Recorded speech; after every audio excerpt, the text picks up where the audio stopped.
섬집 아기라는 동요가 있습니다. 여러분 아실 거예요.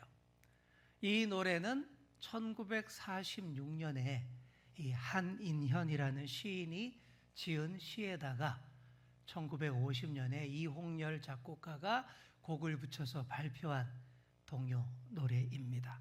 아시죠? 이런 노래입니다.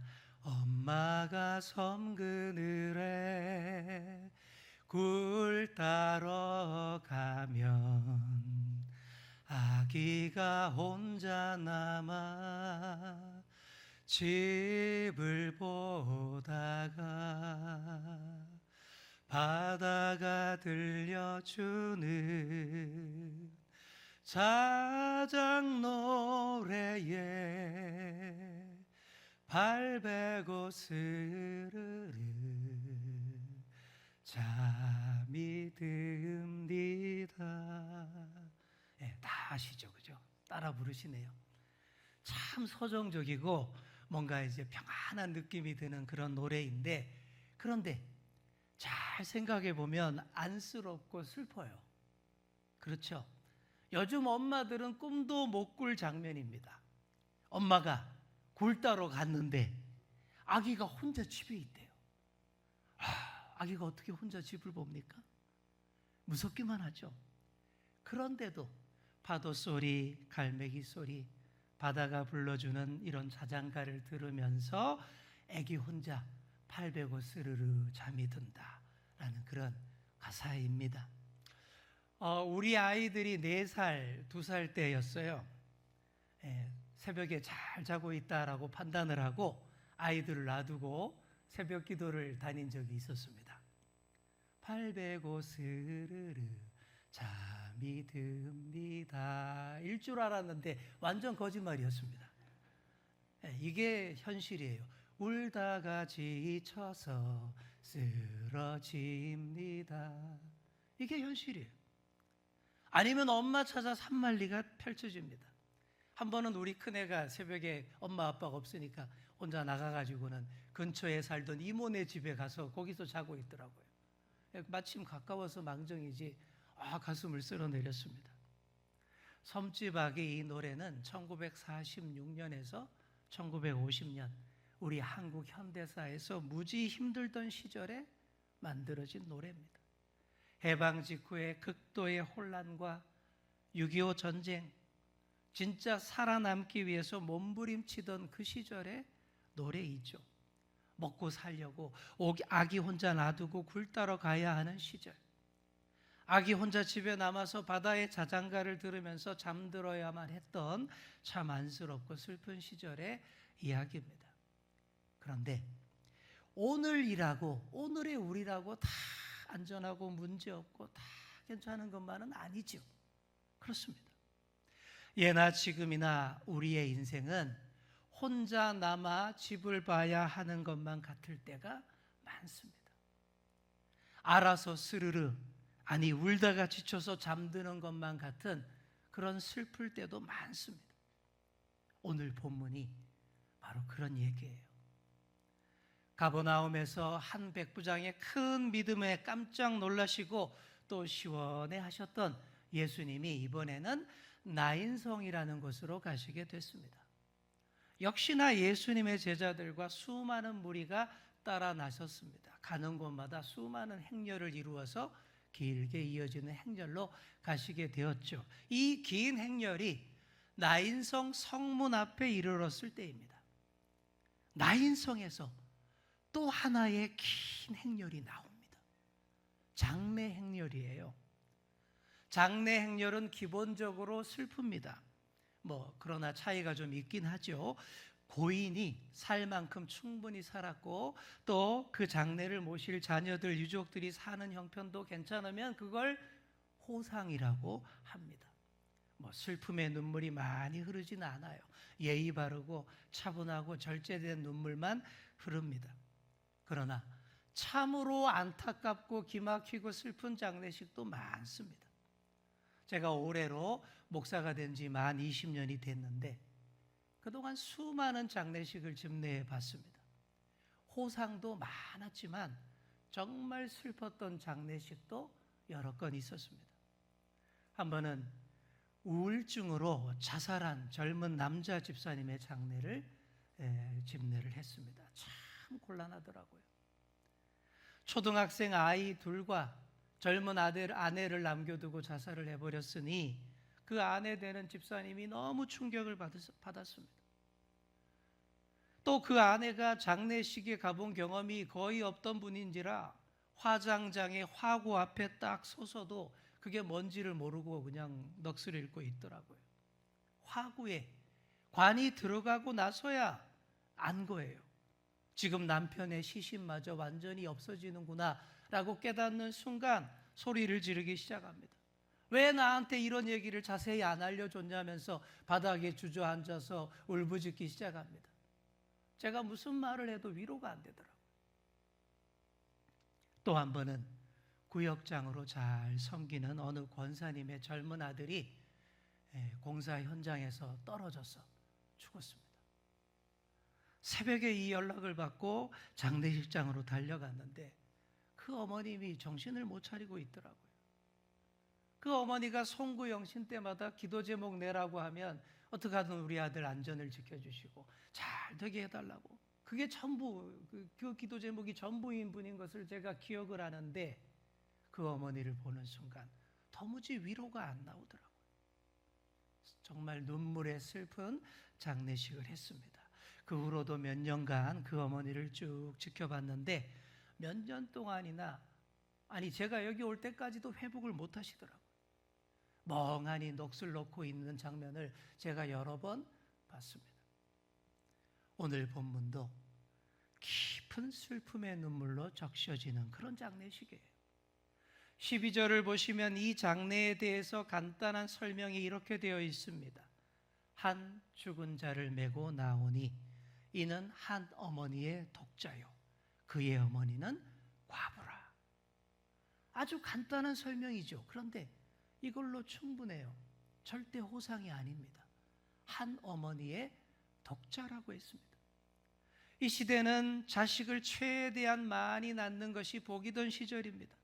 그런데 박복하게도 아들 하나만 있었고, 그런데 그 외아들마저 죽었다라는 거예요. 또 그 어머니가 과부랍니다. 지금은 그래도 과부들이 잘 살 수 있는 길이 얼마든지 많지만 이 당시의 과부는 가장 불쌍한 사람 중에 하나였어요. 이 여인도 인생의 황금기가 있었을 겁니다. 젊고 이쁘던 때 자신을 아껴주던 남자를 만나서 결혼했고 아들도 낳았습니다. 아이에게 젖을 물리면서 어머니임을 확인했고 우는 아이를 달래며 아이에게 필요한 것을 채워주며 행복감을 느낍니다. 아이가 하루가 다르게 쑥쑥 자라나고 또 재롱 부리는 것을 볼 때마다 인생의 수고와 시름을 다 잊습니다. 그렇게 행복한 시기를 분명히 보냈을 거예요. 그런데 어느 날 남편이 죽습니다. 당시에 과부가 된다는 것은 엄청난 시련과 극심한 가난, 혹독한 고생이 펼쳐진다는 뜻입니다. 얼마나 많은 눈물을 흘렸겠어요.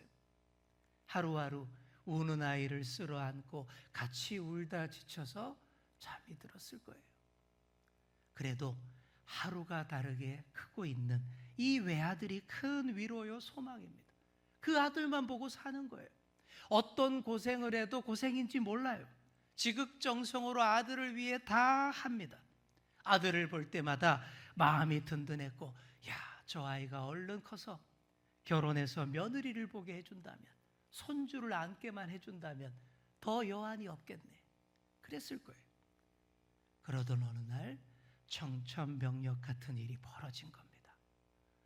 유일한 낙이자 소망이던 그 아들, 번듯하게 잘 키워서 청년이 된 그 외아들마저 죽어버린 거예요. 여러분 어떨까요? 이렇게 되면 이제는 더 버틸 힘도 없어요. 더 견딜 소망도 없어진 겁니다. 얼마나 많이 울었을까요? 얼마나 슬픈 장례였던지 나인성 많은 사람들이 아유 저 어떡하나 깊이 그 슬픔에 공감하며 그 장례 행렬에 참여하고 있었습니다. 이렇게 장례 행렬이 성문을 빠져나오는 순간 마주오던 예수님의 행렬과 마주치게 된 거예요. 자, 여러분, 이 장면을 여러분 머릿속으로 한번 그려보시기 바랍니다. 하나님의 아들이신 분, 생명의 주인이신 분이 많은 사람을 이끌고 나인성을 향해 가고 있어요. 그 반대편에서는 죽음의 행렬이 나오고 있습니다. 말 그대로 하나는 생명의 행렬이고 하나는 죽음의 행렬입니다. 이 두 행렬이 마주치며 교차합니다. 얼마나 의미심장한 장면입니까? 생명의 주인이신 예수님, 죽음을 정복하기 위해 오신 분이 우리 예수님이에요. 조금 전에도 다 죽어가던 백부장의 종을 살리셨어요. 그 예수님이 죽음의 행렬을 보시고서는 가까이 다가가십니다. 그리고 불쌍한 과부를 보십니다. 우리 13절 말씀 보시기 바랍니다. 우리 화면으로 한번 보실까요? 13절, 주께서 과부를 보시고 어떻게 해요? 불쌍히 여기사 울지 말라 하시고. 자, 여기 먼저 보십시오. 주께서 과부를 그 다음에 뭐예요? 먼저 보셨어요. 여기서 이 본다라는 이 단어는 보이니까 그냥 본다라는 그런 단어가 아닙니다. 눈여겨 주목하여 보셨다, 이런 뜻입니다. 마태, 마가, 누가, 요한 사복음서를 살펴보시면 예수님이 보셨다라는 말이 40번 정도가 나와요.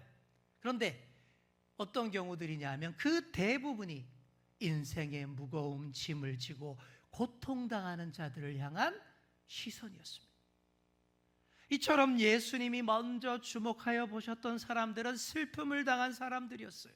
고통당하는 자들이었습니다. 많이 우는 자들, 그들을 우리 예수님이 우선적으로 눈여겨보셨습니다. 오늘도 그렇습니다. 극한의 슬픔으로 울다가 지쳐 쓰러질 이 여인을 예수님이 눈여겨보셔요. 그리고 심히 불쌍히 여기십니다. 자, 여기 나오는 불쌍히 여긴다라는 말의 헬라어에서 원뜻을 살펴보시면 이게 원래 뜻입니다. 창자가 뒤틀린다. 불쌍히 여긴다라는 말의 원뜻은 창자가 뒤틀린다, 이런 뜻이에요. 이게 불쌍히 여기는 겁니다. 다른 사람의 슬픔을 볼 때에 나의 내장이 막 뒤틀리고 쓰라린 아픔으로 공감하는 것, 이게 진짜 불쌍히 여기는 거예요. 얼마나 기가 막힐까, 얼마나 마음이 찢어질까. 예수님께서 불쌍히 여기며 이 여인의 슬픔에 동참하기로 하셨습니다. 그뿐만 아니라 이 여인의 눈에서 눈물을 씻어주시기로 작정하셨습니다.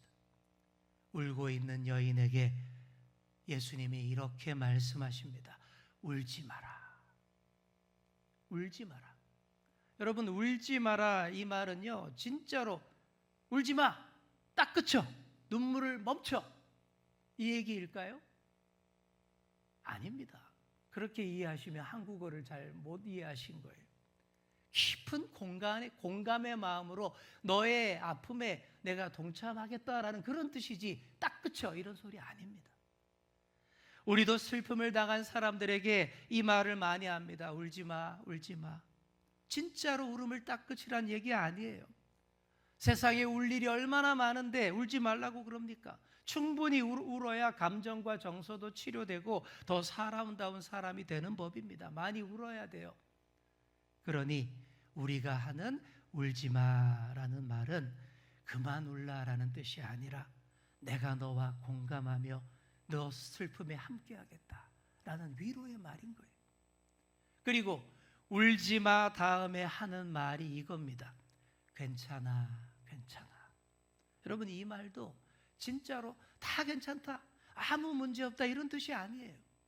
내가 너의 아픔과 슬픔을 다 해결해 줄 수 없지만 마음을 담은 말로 토닥토닥 쓰담쓰담 해주겠다라는 그런 뜻이에요. 급한 불을 꺼주고 그 마음을 달래주고 안정시키는 효과가 있기 때문에 많이 해야 할 그런 말입니다. 자, 이 괜찮아 괜찮아 하는 말 참 좋은 말이에요. 여러분, 많이 하셔야 돼요. 요즘 외국인들이 우리 한국 드라마를 많이 보면서 한국말을 그렇게 많이 따라하는데, 외국인들이 가장 많이 따라하는 말 중에 하나가 괜찮아, 괜찮아라고 합니다. 옛날에는 빨리빨리 이거였는데 지금은 괜찮아, 괜찮아요. 왜냐하면 영어를 비롯한 서구권 언어에 여기에 딱 맞는 그런 말이 없대요. 그래서 외국인들이 한국말로 괜찮아, 괜찮아 그러면서 서로 위로하는 게 요즘 유행이랍니다. 자, 우리 옆에 계신 분께 한번 이렇게 말해 주겠습니다. 울지 마세요. 괜찮아요. 네, 따뜻해지잖아요. 바로 이 효과입니다. 말만 들어도 괜찮아질 것 같습니다. 자, 그런데 오늘 울지 마, 괜찮아 하신 이 예수님의 위로는 전혀 빈말의 위로가 아니었습니다. 진짜로 괜찮게 해줄게 라는 메시지였어요. 진짜로 너의 눈물을 내가 씻어줄게. 바로 그 약속의 말씀인 줄 믿습니다. 예수님께서 이 청년의 시신이 든 관에다가 손을 대십니다. 우리가 생각하는 그런 튼튼한 관이 아니에요. 뚜껑이 덮인 관이 아닙니다. 위가 뚫려 있고 거의 들것에 가까운 허술한 관입니다. 예수님이 그 관을 딱 잡으시니 관을 메고 가던 자들이 멈추어 섭니다. 관을 만지며 예수님이 이렇게 말씀하십니다. 청년아, 내가 네게 말하노니 일어나라. 아주 강한 명령의 언어입니다.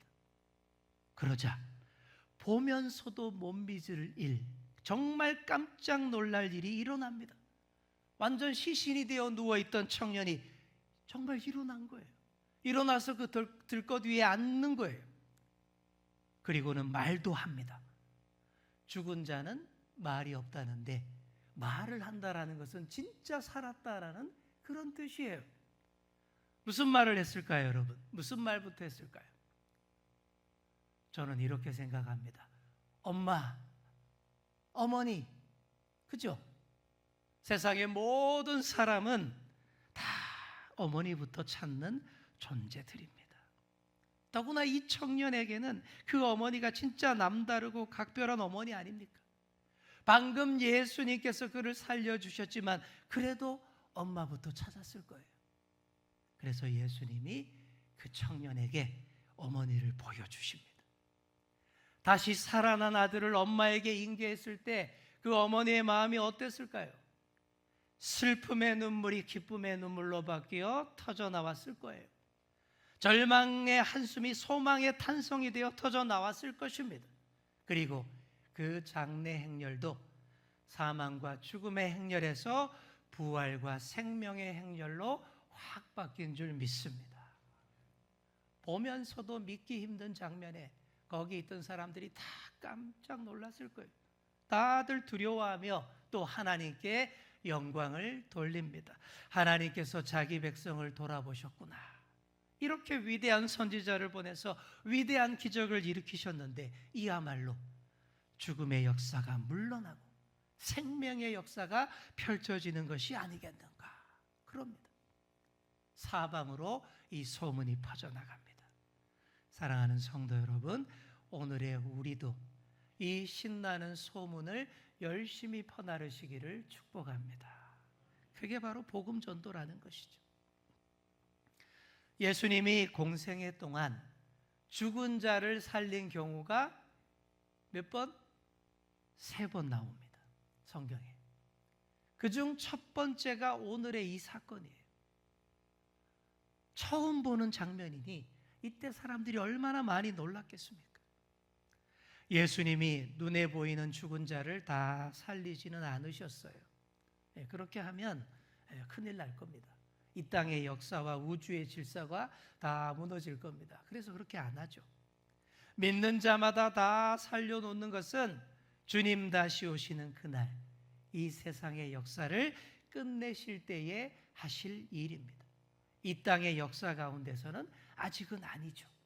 다만 진짜 중요한 메시지를 주시고자 하실 때 정말 큰 위로와 힘이 되는 생명의 메시지를 전하고자 하실 때만 이렇게 아주 드물게 죽은 자도 살리셨습니다.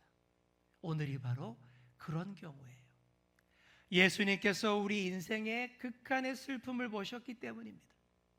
마지막 소망마저 다 무너져서 극한의 절망으로 떨어지는 이 여인에게서 이 땅의 모든 불쌍한 우리네 인생의 모습을 보셨기 때문입니다. 이 무너지는 여인에게서 저와 여러분의 모습을 보셨기 때문입니다. 야, 저대로 뒀다가는 죽음의 행렬에서 절대 못 빠져나오겠구나, 이렇게 보셨기 때문입니다. 그래서 죽음도 이기고 영원한 생명을 주시는 예수님의 모습을 화끈하게 아주 보여주신 거예요. 아주 시범타로, 맛보기로 보여주신 거예요. 예수님을 믿고 따를 때 사망의 어두운 권세 아래서 절망하지 않는다라는 거예요. 예수님을 믿고 따를 때 더 이상 우리가 죽음의 행렬이 아니라 생명의 행렬을 따라 걷게 된다라는 메시지를 주신 줄 믿습니다. 자, 우리 옆에 계신 분께 이렇게 말해 주겠습니다. 죽음의 행렬이 아니라 생명의 행렬에 서게 하십니다.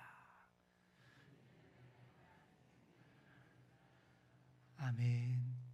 사랑하는 성도 여러분, 우리를 죽음의 행렬이 아니라 생명의 행렬을 따라 걷게 하시려고 주님이 지금도 우리를 눈여겨보고 계십니다. 지금도 우리를 위해서 땀 흘리며 열심히 달려오고 계십니다. 제가 앞에서 섬지박이 노래를 소개했죠. 그런데 이 노래는 슬프고 안쓰러운 1절로 끝나는 노래가 아닙니다. 2절이 있어요. 그리고 2절이 더 중요합니다. 여러분 2절도 아시나요?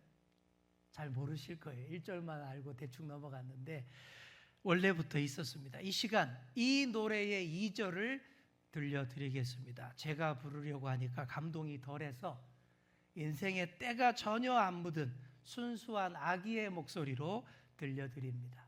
20년 전에 우리 딸이 불러주는 노래입니다. 여기에는 우리 아들도 백댄서로 등장을 합니다. 가사 자막을 여러분 눈여겨보세요. 45초밖에 안 돼요. 잘 보시면 되겠습니다. 틀어주세요. 아기는 잠을 고니 자고 있지만 갈매기 울음소리 많이 설레요. 잘못 잠길 바구니 소리에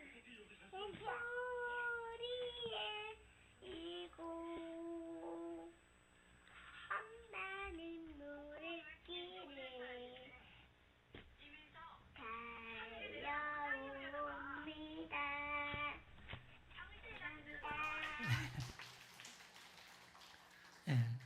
잘 보셨죠? 가사를 놓쳤나 싶은데 제가 찍었고 저는 예전에 이 영상 수도 없이 많이 봤지만 오늘 말씀을 준비하면서 다시 봤더니 진짜 감동이 되는 거예요. 가사가 기가 막힙니다. 아기는 잠을 고니 자고 있지만 갈매기 울음소리 마음이 설레어 다 못 찬 굴바구니 머리에 이고 엄마는 모래길을 달려옵니다. 생계를 위한 굴바구니 가득 채우려면 아직 한참 멀었지만 갈매기 울음소리 들을 때마다 마음이 설레고 조급해집니다. 우리 아기가 깨서 울지 않을까? 울다 지쳐서 쓰러지지 않을까? 어서 가야지. 그 마음으로 못 채운 굴바구니 머리에 이고서 모래길을 막 달려온대요.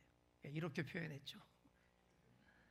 그러니 여러분 이 노래가 슬픔과 안쓰러움으로 끝나지 않습니다. 큰 위로가 됩니다. 서둘러 달려오는 우리의 어머니가 있다라는 거예요.